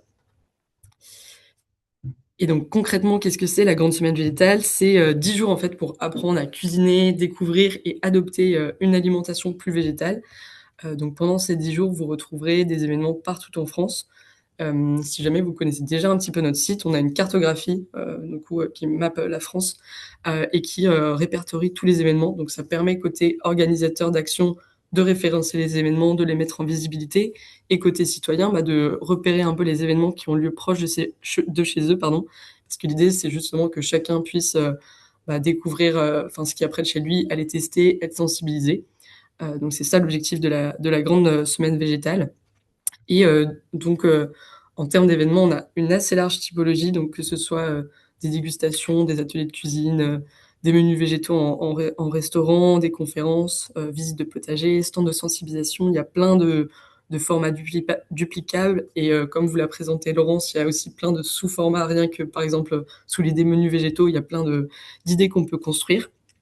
Du coup, cette large typologie d'événements vient aussi du fait qu'on mobilise, comme je vous l'ai dit, une large typologie d'acteurs, que ce soit des établissements scolaires, des restaurants, des entreprises, des producteurs. L'idée, c'est que chacun puisse organiser quelque chose pendant ce temps fort et essayer d'apporter sa patte. Euh, et en termes de chiffres, l'année dernière, on a recensé 590 événements partout en France. On a compté 60 000 participants et plus de 8 millions de personnes qui avaient pu être touchées par le dispositif. On avait plus de 50 partenaires, donc on a eu une première édition assez prometteuse. C'est pour ça que là, cette année, il y a un nouvel engouement aussi pour cette année. On essaye de doubler un peu tous ces chiffres pour maximiser l'impact. Euh, Et du coup, concernant un peu plus l'édition de cette année, donc nous, notre rôle évidemment, comme vous l'avez compris, c'est d'accompagner tous les acteurs dans leur démarche, de proposer des actions pendant ce temps fort. Euh, donc là, par exemple, parmi nos partenaires cette année, on a différents types de partenaires, évidemment, les partenaires mécènes qui nous soutiennent financièrement, les partenaires réseau, dont par exemple font partie les Bouillonnantes, Écotable dont on parlait tout à l'heure, qui vont nous aider à communiquer autour de l'événement, mobiliser à leur tour, par exemple, leur réseau de restaurateurs. Donc ça, c'est assez important. Et pour revenir aussi au sondage du début du webinaire, je crois que c'était 64%, 65% d'entre vous qui indiquaient qu'il manquait des idées de recettes simples et gourmandes. Nous, par exemple, ce qu'on met en place sur le site, vous pouvez recevoir un livret de recettes végétales gratuit, téléchargeable. Donc que ce soit côté citoyen ou côté organisateur, ça peut être une ressource à utiliser. Et on essaye de l'enrichir là en ce moment avec de nouvelles recettes sponsorisées par nos partenaires. Ça permet aussi de mettre en visibilité les acteurs qui s'engagent avec nous. Et côté un peu plus, pour compléter cette ressource-là, nous, on propose, on essaye au maximum d'accompagner les acteurs avec du coup un kit de communication numérique avec des templates de texte tout prêts, des visuels tout prêts pour faciliter la communication. On propose aussi d'envoyer aux organisateurs des kits imprimés gratuits avec des flyers, des affiches. On a plein de guides aussi pour vous accompagner dans les différentes étapes du processus. Du coup, l'idée, c'est de s'aligner autour d'une communication commune pour amplifier les différentes initiatives. Et un des exemples là que j'ai ajouté sur la slide, c'est un exemple qu'on utilise pour la grande distribution. On souhaite déployer des veggie box en fait, qui seront dans les magasins et qui permettront à n'importe qui de réaliser chez eux des recettes proposées par des chefs à partir d'ingrédients végétaux. Donc apprendre à cuisiner ces aliments. Et pour finir, je vais vous présenter quelques exemples un peu plus concrets, seulement dans les grandes lignes, puisque comme vous l'a dit Laurence, il y a plein de formats déclinables. Mais du coup, l'année dernière, on avait le Crous, qui avait proposé 2 repas végétariens par jour dans les 15 restaurants U de la région. Donc une assez chouette activation avec des stands de sensibilisation aussi, et qui avait permis de toucher entre 20 000 et 30 000 étudiants qui avaient pu aller tester et goûter.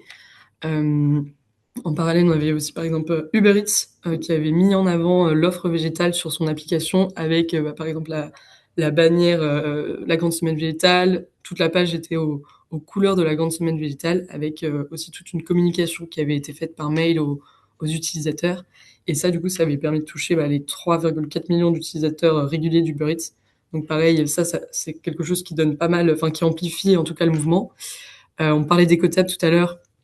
Ils font partie de nos partenaires réseau, donc ils ont énormément aidé aussi à mobiliser leur réseau de restaurateurs, 500 restaurateurs. Et en parallèle, ils avaient mis en place des podcasts enfin dédiés à l'alimentation végétale sur du coup leur chaîne de podcast pardon sur le grill. Donc assez chouette aussi pour aller un peu plus en profondeur dans le sujet, communiquer autour de ce qu'ils faisaient. Et enfin, les Bouillonnantes, un dernier exemple, qui est aussi partenaire réseau de la Grande Semaine Végétale et qui avait organisé 25 événements qu'on avait pu référencer du coup sur cette carte et qui étaient accessibles du coup, aux citoyens. Et en parallèle, qui avait publié plein d'articles autour de la Grande Semaine Végétale pour mettre en avant les différentes initiatives qui étaient mises en place. Et ce qui était assez chouette aussi pour les Bouillonnantes, c'est qu'il y avait une large typologie d'événements. Donc ça allait par exemple, la visite de potager à l'atelier de cuisine, apprendre à cuisiner les ingrédients végétaux, à la dégustation végétale aussi, apprendre à apprécier ça aussi. Donc voilà pour quelques exemples concrets et n'hésitez pas aussi à me contacter si c'est quelque chose qui vous intéresse en tant qu'organisateur de proposer un événement soit que vous organisez déjà ou de construire quelque chose ensemble. Et en tant que participant, si vous avez d'autres questions, pareil, je reste disponible. Merci beaucoup. Merci beaucoup, Alban. Alors, il y a une question. Pouvez-vous expliquer le principe de gratuité par rapport au menu VG qui pourrait être proposé par les restaurateurs? Et moi, je voulais demander, comme d'habitude, les collectivités territoriales, quels ont été leurs rôles et quel pourrait être leur rôle cette année, où l'idée, c'est qu'elles participent davantage peut-être à la vente semaine végétale. Ouais, pour la première question, on essaye de faire, enfin nous l'idée c'est d'être accessible à un maximum de personnes. Donc on favorise au maximum les événements gratuits. Après, évidemment, c'est un événement qui fait qu'il y a des denrées alimentaires qu'il faut financer. Donc pour les menus, ce sera pas gratuit, mais on référencera au moins le fait que le restaurant propose pendant ce temps-là des menus végétaux. Donc juste à titre exceptionnel, on accepte qu'il y ait aussi des actions qui soient pas entièrement gratuites. Juste l'idée, c'est que ça reste dans une logique de sensibilisation et que ça reste accessible au grand public. Sinon, ça perd un peu plus de sens dans notre objectif de sensibilisation. Et pour les collectivités, cette année, on essaye de mobiliser un petit peu plus les collectivités. C'était pas notre première priorité. Notre priorité, c'était surtout d'élargir notre réseau d'acteurs de la grande distribution et de la restauration pour justement avoir des événements qui proposent de tester l'alimentation végétale et aussi toucher un assez large public. Parce que finalement, c'est ces acteurs-là qui vont nous permettre de faire tester aux gens. Et aussi, une autre priorité cette année, c'était de construire nos partenariats avec les acteurs de la santé, comme je l'ai dit, pour recréer du lien entre enjeux environnementaux, enjeux de santé et crédibiliser le discours, parce que c'est aussi c'est un des freins. L'idée de se dire qu'on manque de protéines à travers l'alimentation végétale, c'est aussi, il y a des questions de santé derrière. Donc là-dessus, et après, concernant les collectivités, nous, cette année, on essaye d'enclencher un petit peu la discussion. On parle avec quelques villes Et je pense que ce sera axes directeurs, en tout cas pour la prochaine édition, euh, pour pouvoir construire quelque chose de plus régional et mobiliser, bah, par exemple, l'ensemble des restaurants d'une région, l'ensemble des cantines scolaires.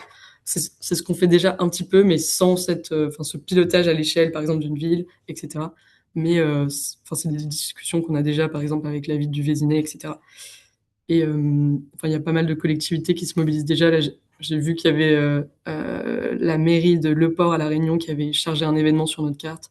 Donc il y a déjà des dynamiques en cours, mais ça reste à construire, à consolider pour les prochaines éditions. Et il y a encore deux questions. On a encore un peu de temps avant 14 heures parce que je conclus par la suite. Mais peux-tu nous en dire un peu plus sur la Veggie Box? Est-ce que vous mettez des outils à disposition pour mettre en avant la semaine du végétal en restauration collective? Ok.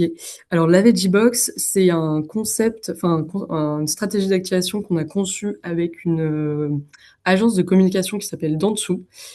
Et l'idée, c'est de proposer à nos partenaires de la grande distribution, donc qui sont essentiellement, je crois, Carrefour, Casino, Auchan, Monoprix, Franprix, bah, de proposer pendant le temps de la grande semaine végétale cette Veggie Box qui sera aux couleurs de la grande semaine végétale, comme vous pouvez le voir à peu près sur notre site, les visuels. Et l'idée, c'est que dans cette box, il y aura tout ce qu'il faut pour réaliser une recette chez soi, une recette végétale. Et on est en train de voir aussi pour faire en sorte que ce soit en partenariat avec un chef, pour pouvoir donner un peu de visibilité aussi à la box et rendre le truc un peu plus fun.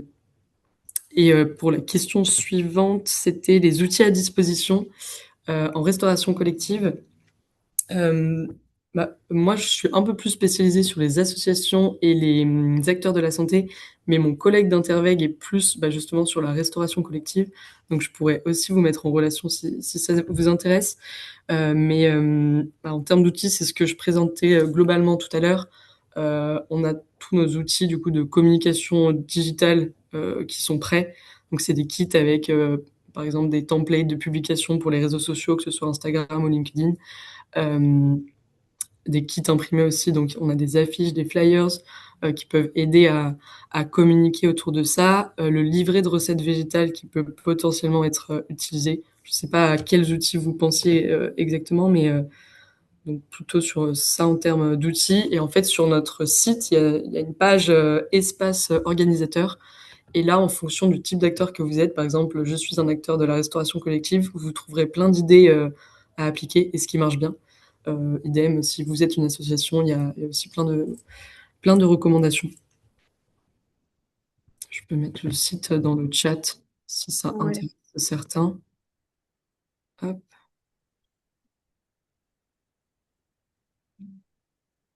Très bien. Merci Karine aussi. Merci beaucoup Alban pour cette présentation. N'hésitez pas effectivement si vous voulez proposer un événement. Euh, Merci d'avoir suivi ce webinaire et comme on le disait, donc les trois webinaires seront à retrouver sur notre chaîne YouTube très prochainement si vous n'avez pas pu voir le un et le 2. Et donc je vous souhaite une bonne fin de journée, bon courage si vous êtes comme moi pas sous la clim et bon appétit si vous n'avez pas mangé. Au Merci beaucoup. revoir.